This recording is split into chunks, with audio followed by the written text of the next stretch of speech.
Hello. Hi. How you doing? All right. So, first of all, check out our ghost gallery over there. Everything is glowing. All the pieces are for sale. We have ghosts at $5 a piece and also $20 a piece. Ask me or one of the other cast members if you're interested in purchasing one. I painted them. They're really cool. You can give them as Christmas presents. Artist Jackson Riffe. Same thing. Yeah. In conversation with Blake Thompson. Here I am, Blake. Discussing growing up in a haunted house, as well as tales from New York City locations such as the Limelight. Everyone, Blake and Jackson. Jackson, how are you? I'm pretty good, man. I'm pretty good. What about you? I have no complaints. Holiday season's upon us. We're talking about ghosts. We have ghosts in the sky. It's great. It's kind of scary. Yeah. So I remember a while back you were telling me stories about the Limelight and your experiences from working there. And you also said you had a Christmas ghost story to tell us. Yes. Who wants to hear a Christmas ghost story? Yeah! It's about to be Christmas, right? So, all right, here's the deal. I worked at this place. It was called Scrap Bar. It was a basement bar. It's probably been a bar for a long time. It was a go-go place, and it was a Gaslight in the 60s where Bob Dylan performed, and all that kind of stuff. All the beatniks were there. Kerouac hung out there.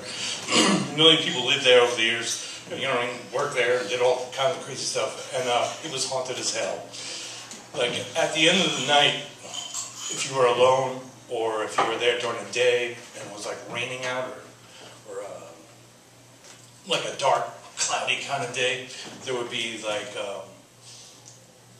this feeling of incredible impending doom. It was so bad that you had to you really literally had to leave the place. There's many times where I just left the place, walked out, just locked the door, went and sat in Washington Square Park, drank coffee for an hour, shaking, going and freaking out, really freaking out. And then I would go back and the phone would be ringing, and it would be the boss, and he'd be like, "Hey man, where the hell were you?" And I was like, "Ghost, dude." And he would be like, "Yeah, no problem. But I hear you. Sorry." Because anybody who was there who had keys to the place knew that you would have these terrible experiences. So one day I went in there on Christmas morning, and I went in there to make sure everything was all set up and everything was all cleaned up for the Christmas night because it was going to open up. There was no day shift. So I went there to set up for the show, for the night, and everything was completely immaculately clean, totally spick and span. All the bar was set up, everything was totally cool. I'm grabbing my bag, got my bag on my shoulder, and I'm ready to run out the door. And there's a napkin, like a balled up bar napkin, that was just thrown and landed on the floor, and it was doing that settling thing where it was just still moving a little bit. And I was like, "Not today, man." I'm like, "Not today. I'm trying to get out of here. You're scaring the shit out of me." And so the day before, I fixed a chair, and there was a screw, and I took out this screw out of this chair. It was ancient. It was the oldest screw I've ever seen in my life. It's like a museum piece of kind of a screw. So I was like, I'm not going to put this back in here, right? So I just threw it away and put a new screw in there because I figured it would break. It was ancient. And then I'm going to leave, right? I had to preface that a little bit. And I'm got my bag on my shoulder, and I'm walking across the floor, and I hear ding, ding, ding, ding, ding, ding, ding, ding. And I'm all alone. There's nobody else in this place.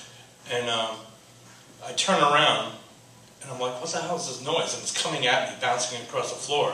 And it was the screw that I threw out the day before, that I threw in the garbage, and came bouncing across the floor at me. Wow. Where was the bar? 116 McDougal Street, between Bleecker and West 3rd. It's there now. It's called the Gaslight, the original Gaslight. It's called now. If you go in there, I dare anybody to go in there and ask one of the bartenders, be like, "So, you ever have any weird experiences in here?" And they look at you because I actually went over there recently and asked them, and I was like, "You ever have any weird experiences in here?" And they're like, "Yeah."